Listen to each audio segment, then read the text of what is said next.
경찰이 전담팀을 구성해 빅뱅 대성 소유 건물에서 발생한 성매매 등 각종 의혹을 수사에 착수했습니다.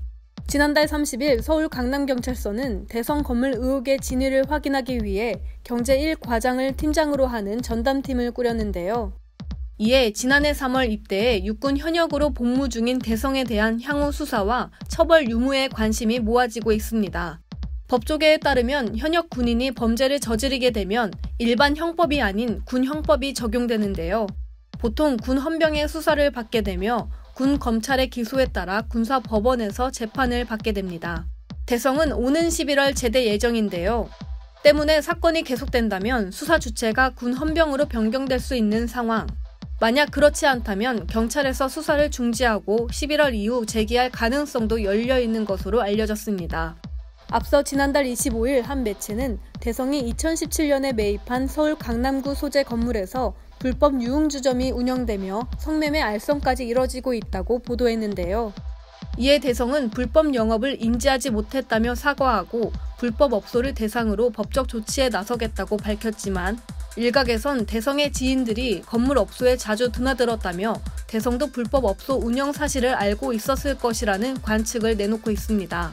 여기에 대성이 건물 매입 전 건물주에게도 성매매 알선 방조죄가 적용되는지에 대해 법률 조언을 받았다는 증언까지 나왔는데요. 성매매 특별법에 따르면 건물주가 입주 업소들의 성매매 알선 행위를 사전에 알고 있음에도 조치를 취하지 않으면 방조죄로 7년 이하의 징역 또는 7천만 원 이하의 벌금에 처한다고 알려졌습니다. 뿐만 아니라 강남구청과 서울지방국세청은 대성 건물에 대한 세금 조사에 착수했는데요. 유흥주점은 고급 오락장에 해당하여 중과세 대상이 되기 때문에 유흥주점이 입주한 건물의 소유주는 일반 건물보다 최대 16배의 재산세를 더 내야 하지만 대성은 건물을 매입한 후 계속 일반 사업자에 맞춰서 세금을 냈다고 알려졌기 때문에 세금 탈세 의혹도 받고 있습니다. 이에 법률 전문가는 이 같은 혐의가 사실로 밝혀진다면 최대 10억 원의 세금을 추가로 추징할 수 있다고 말했습니다. 대성을 향한 의혹이 일파만파 커지면서 승리를 향한 대중의 관심 또한 뜨거운데요. 올 초 버닝썬 사태로 도마에 오른 승리는 불법 촬영물 유포, 성매매 알선, 횡령, 식품위생법 위반 등 총 7개의 혐의를 받았으나 직접 성매매를 제외한 모든 혐의를 부인하고 구속영장도 기각됐는데요. 이후 경찰은 보강 수사를 하겠다고 밝혔지만 추가 증거를 찾지 못하고 있는 상황입니다. 여전히 풀리지 않는 의혹이 많은 지금 승리가 도픽성 입대를 할지에도 많은 관심이 쏠리고 있는데요. 승리는 올해 3월 25일 입대 시기가 정해졌으나 한 차례 입영 연기 신청을 했던 그는 입영 연기 신청 만료일인 지난 6월엔 신청서를 제출하지 않은 것으로 알려졌습니다. 이에 병무청은 승리에게 새로운 입영 일자를 재통보할 예정인데요. 승리에 대한 수사 역시 그가 입대하는 동시에 헌병으로 이첩되고 민간 경찰과 공조 수사가 이뤄질 것으로 예상되고 있습니다.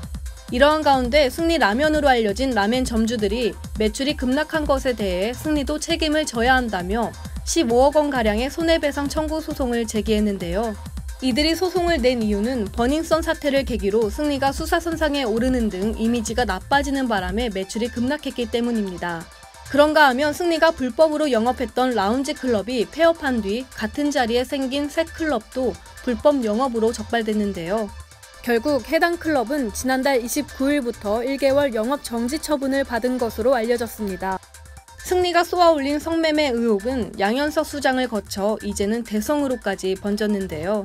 관련 논란이 일 때마다 모르쇠로 일관했던 YG의 끝없는 추락에 대중들도 등을 돌리고 있습니다.